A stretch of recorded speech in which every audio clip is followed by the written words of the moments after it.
welcome to this video in the Ionic and Metallic Bonding chapter. This is 6.1, Intro to Ionic Bonding, Energy, and Lewis dot models. Today in this video we're going to introduce the concept of bonding, relate it to electron configurations, and revisit the octet rule. We're also going to discuss energy changes that happen when you form and break bonds. We're going to introduce Lewis dot models for atoms and ions and discuss how to draw bond mechanisms and Lewis dot models for ionic compounds. If you haven't already done so, please make sure that you have downloaded and printed your companion worksheet. You have your chemistry notebook handy and ready to go to take notes. And of course, we are going to need our trusty periodic table because there's information on it we are going to need to start bonding. We have a lot to do today, so without any further ado, let's get cooking.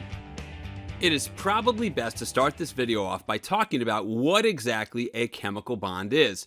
Well, a chemical bond is the glue that's going to hold all the compounds that we encounter here in chemistry class together. Why do atoms want to bond anyway? Well, the answer is pretty simple. It is so each atom can achieve a noble gas electron configuration, which gives it 8 electrons in its valence shell. If you're playing along at home and you're doing SPDF, well, that's a full outermost S and P sublevel of ns2np6. And that, my friends, is known as the octet rule. After those atoms either gain or lose electrons in order to get 8 electrons in that valence shell, each will now be isoelectronic with a noble gas.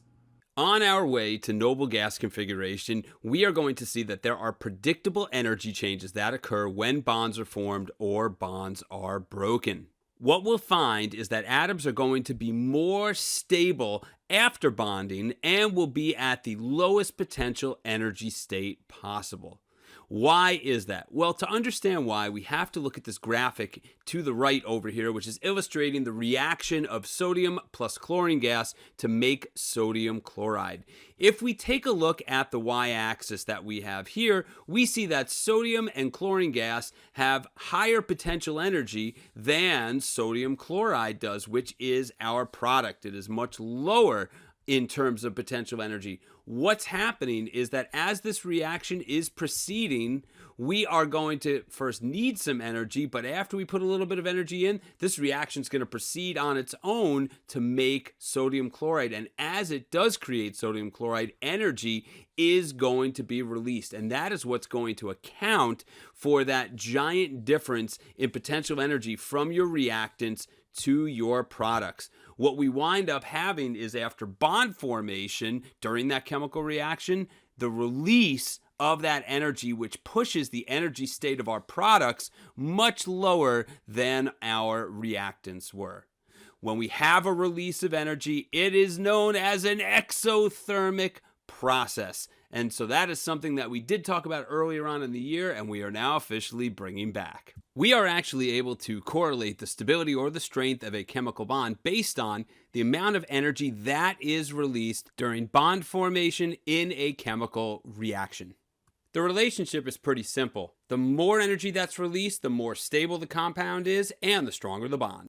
So if we look at these two example reactions that we see below, which one of these would be the easiest to separate the product and break its chemical bond? Would it be reaction 1 or would it be reaction 2?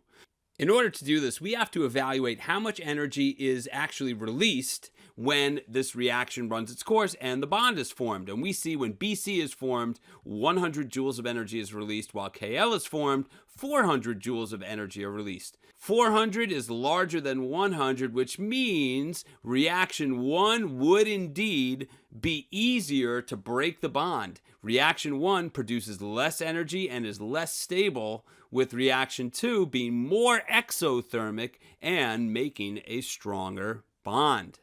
Now that we know energy is released when bonds are formed, it's time to talk about the opposite process, namely breaking bonds. And what we find is that it is the opposite. If you wish to break bonds, energy must be put into the system and absorbed by our compound. If we look at this graphic here, we can see our compound is water, and water is a low potential energy, which is there. If energy gets put into the system and we reach this transition state here, all of a sudden, the water molecule separates into its parts, which are hydrogen gas and oxygen gas. The products that we've now formed have a much higher potential energy, and that is because energy went in to overcome the attractive forces of the bonds, placing our products at a higher energy state than our reactants were. This, guys, is known as an endothermic process, which is an absorption of energy. So how are we going to remember the energy changes associated with bonding? Well, one way to do it is using the acronym BARF. BARF stands for breaking absorbs energy. So if you're going to break a bond, it has to absorb energy. And the R and the F here are that energy is released when forming bonds. So if you guys remember BARF, you will remember the energy changes associated with bonding. The next part of our video is going to be about Lewis dot models. And we are going to kick off Lewis dot models by talking about electrons and bonding. At this point in the year, we know there are two types of electrons that are out there. There are our valence electrons, and those are the outermost electrons, and there are your core electrons, which in a previous unit we talked about being the shielding electrons. So in bonding, only the valence electrons are involved. So we really are not going to care about our core electrons for this chapter, but we do have to make reference to all those electrons that are in the outermost shell. The way we will make reference to those valence electrons is through the use of Lewis dot models. They are named after Gilbert Lewis, who contributed them to bonding. What a Lewis dot model or an LDM is going to allow you to do is visualize the valence shell and the electron placement within it. Check this out. Here is a generic Lewis dot model, and we said before it's going to show us the placement of the electrons in the valence shell. Well, every Lewis dot model consists of two parts. It consists of what we call a kernel, which is really just the element symbol. Here that is just shown with an X, just as any random element, and then there's dots, and the dots will represent the valence electrons.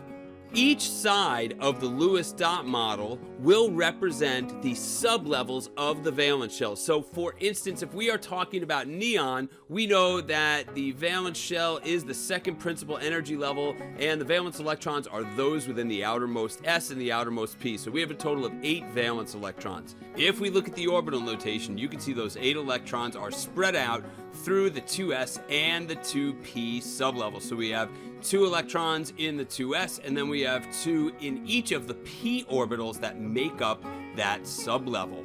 Now that we got that straight, let's go back to the dot model here. Each side of the Lewis dot model symbol represents a sublevel of the valence shell, with the 12 o'clock being your S sublevel, and the 3 o'clock, 6 o'clock, and 9 o'clock being the 3 orbitals of the p sublevel.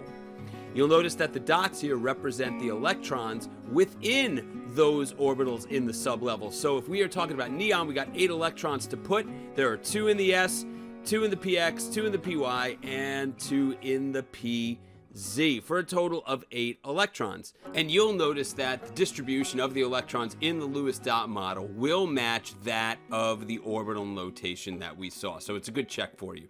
Let's spend some time doing some examples of how to draw Lewis dot models.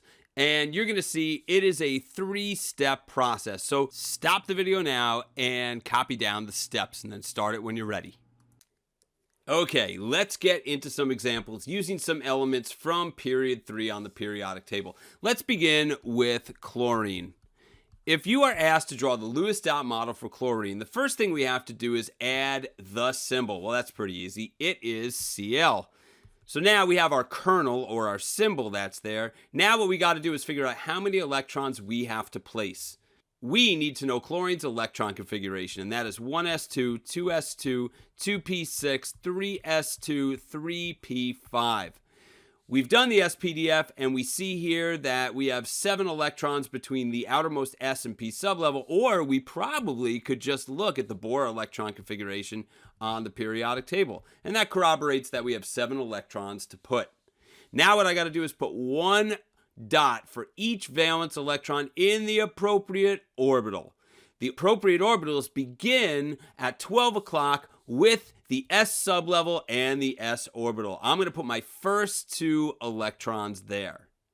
Then I can move on to put my subsequent electrons into the p sublevel. And I see here there are 3 p orbitals, one at 3 o'clock, one at 6 o'clock, and one at 9 o'clock.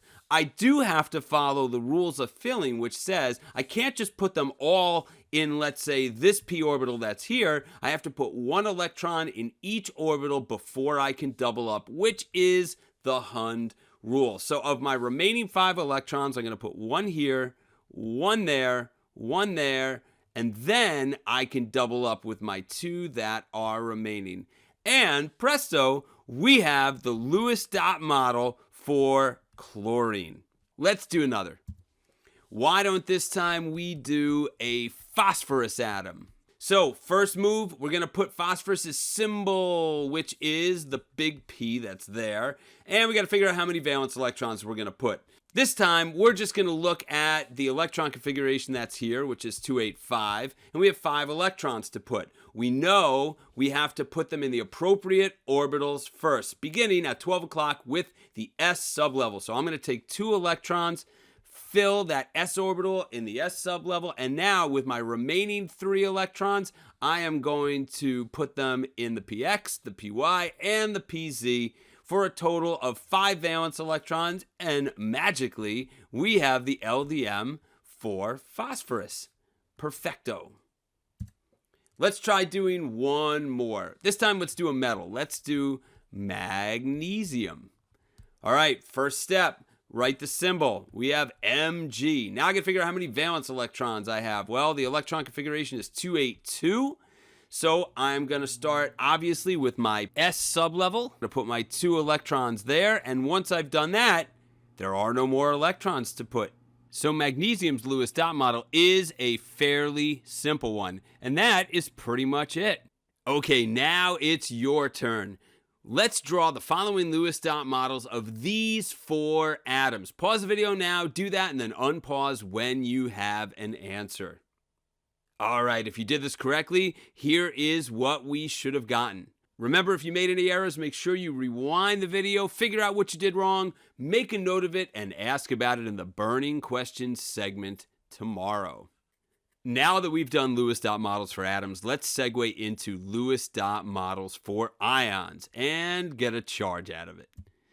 So a reminder for everybody playing along at home, an ion is indeed a charged particle, and that particle has either gained or lost electrons, and as a result, the number of electrons now differs from the number of protons. You can always tell you have an ion because to the upper right of the symbol, there will always be a plus or a minus indicating whether you have a cation with positives or you have an anion with negatives.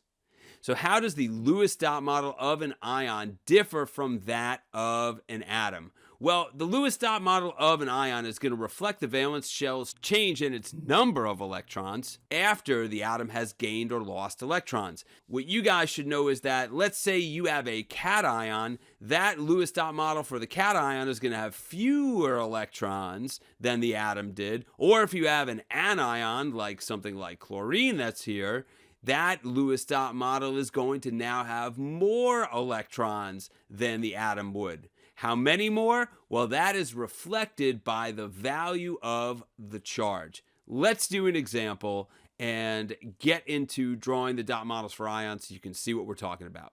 Let's say you are asked to draw the dot model of a calcium ion. Now we got to look at the box that we see here, and we see calcium ions have a charge of +2, which tells me it is going to lose 2 electrons. If I look at my electron configuration, I see 2882 with 2 valence electrons that are right here. Well, if I lose 2 electrons, I theoretically have lost all the electrons in my 4th principal energy level.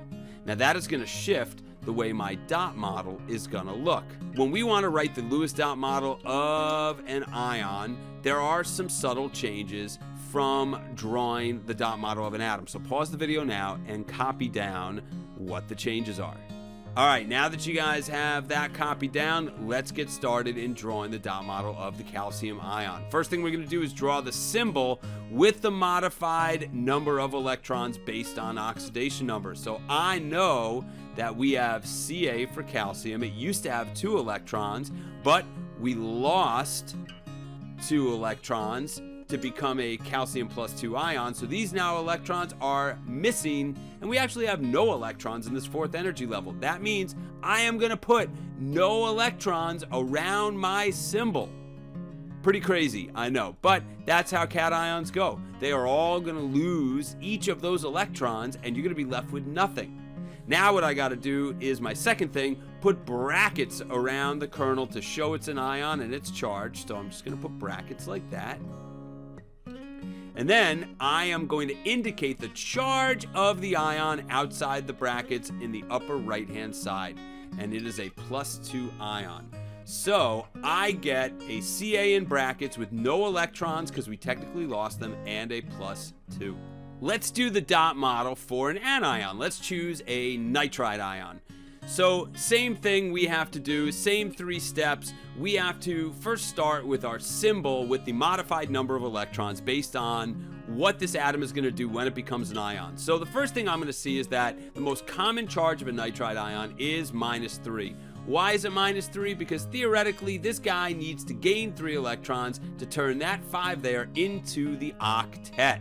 So I'm going to add 3 electrons to this total to give me 8 electrons in my valence shell. So I am going to start with my symbol, which is N, and now my modified number of electrons is 8. I have to put 8 electrons around my nitrogen. I start with my S, and now I put 2 there, and once I've done that, I start to fill my p orbitals, which are here. So that gives me 1, 2, 3, 4, 5, 6 electrons in my p for a grand total of 8 electrons around there. Now I'm going to indicate it's an ion by putting brackets around this. And once I have my brackets around this, I have to indicate the charge of my ion, which in this case is a -3. And once I have that written out all nice and neat, I am looking at the Lewis dot model of a nitride ion.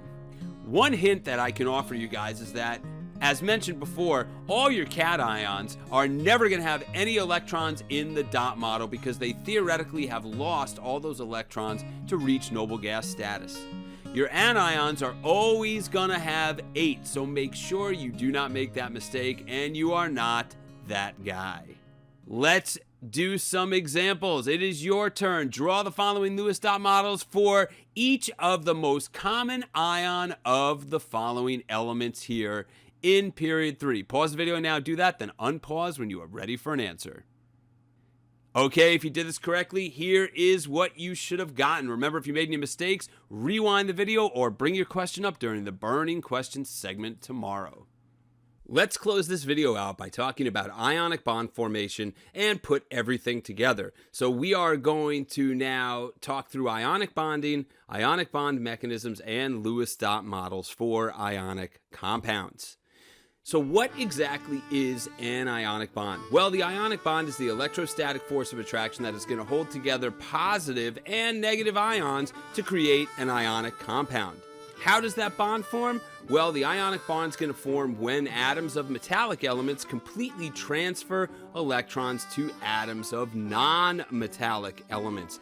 And here we can see 2 animations where that is going on. We have a lithium atom that is giving up an electron to a fluorine, creating a fluoride ion. And we have on the right-hand side a sodium atom giving up its electron to a chlorine to create a chloride ion.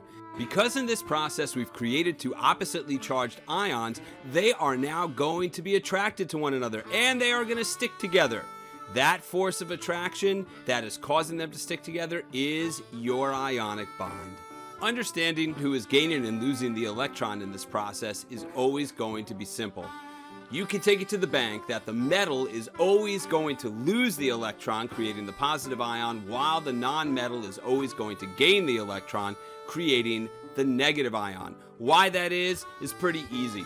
The metal always loses because it's larger, has lower ionization energy, lower electronegativity, more positive electron affinity, and a lower effective nuclear charge, while that non-metal that's going to gain those electrons is smaller, has a higher electronegativity, higher ionization energy, more negative, greater electron affinity, and a higher effective nuclear charge when compared to the metal.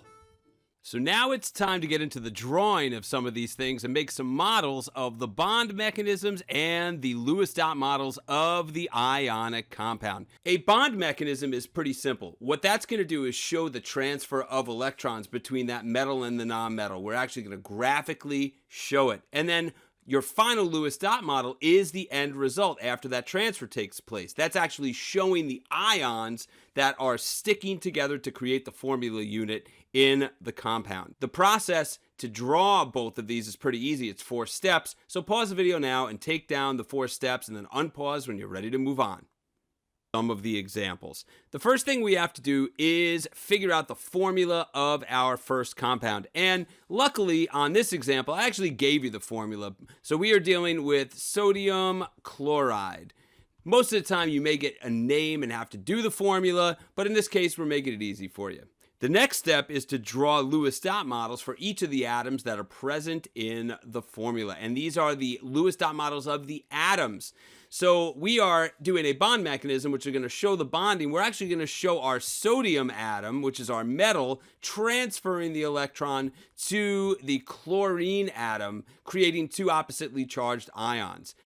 In order to finish our Lewis dot models, we have to figure out how many valence electrons these have. So if we consult the periodic table, we see sodium has 1 valence electron while chlorine has 7. So let's draw those in, and we're going to draw them in properly. So now we got 7 valence electrons here. The metal always loses electrons to the non-metal. So the last step in the bonding mechanism is to transfer the electron to an orbital with an unpaired electron that can accept the electron. Remember, each one of the sides of the Lewis dot model represents an orbital in the valence shell which can only hold 2 electrons. So once you have 2 in an orbital, it is done and full. The only orbital that had room to accept an electron was this one. That's where we're going to put it. And lo and behold, that is a finished bond mechanism. Now what we have to do is draw the Lewis dot model for the final compound. And so how we do that is pretty simple. What we are going to do now is draw the ions that would be sticking together. Well, by sodium losing the electron, we have created a sodium ion. So I put my brackets in, and I know we have no more electrons here, so I don't include any electrons, but I do have to include its charge. By losing 1 electron, that makes it have a +1 charge.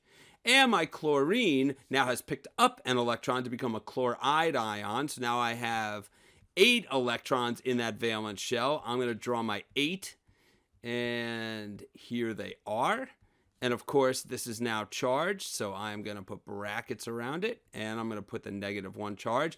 And lo and behold, this is our Lewis dot model for the ionic compound sodium chloride. Let's try magnesium bromide. Same sort of thing. Figure out the formula. Well, I already gave it to you. So we know we need 1 magnesium atom for the bond mechanism and 2 bromines. Looking at the periodic table, I see 2 valence electrons for magnesium. I'm going to put them in there. Looking at my bromines, I see each is in group 17, so they have 7. So here's my 2, 3, 4, 5, 6, and there's my 7th. And now I'm going to put 7 here, 3, 4, 5, 6, and 7. Now I have to transfer the pair of electrons from the magnesium to each of the bromine atoms. So I'm going to take that first electron and I'm going to put it where that unpaired electron is living, in that orbital right here. And we're going to take this one and put it in this orbital that is here. And now it is time to draw the Lewis dot model because we have just created 2 ions. So this is where it's going to get a little tricky. What we have to do now is juxtapose the charges of our ions. Now, if you remember, ionic compounds are a crystal lattice of opposing charges that look like this. We never have 2 of the same charge next to one another. So what I have to do is achieve the same thing when drawing my Lewis dot model here. So I'm going to start with magnesium in the middle, and it's now a +2 ion. And I'm going to flank it by my 2 bromide ions. Each of them has 8 valence electrons. Bromide ion created. Now, -1 charge. I'm going to do the same over here. -1 charge. And magic, we got a Lewis dot model for magnesium bromide. Let's do one more. This is potassium sulfide. I know I have 2 potassiums and I have 1 sulfur that's there. I see potassium's in group 1, which tells me it has 1 valence electron, and sulfur group 16. If I look at the periodic table, that's got 6 valence electrons, so I am going to go put those in. And it looks like I have 2 orbitals that could use another electron. So I am going to now transfer that electron. Let's take this one. We're going to go put it there. And let's take this one and we are going to go put it there. Now that the bond mechanism is finished, I can draw the Lewis dot model. Remember, I have to juxtapose the charges of my ions. So here I have 2 positive ions and 1 negative. I'm going to put the negative one in the middle and flank it on either side by the positives.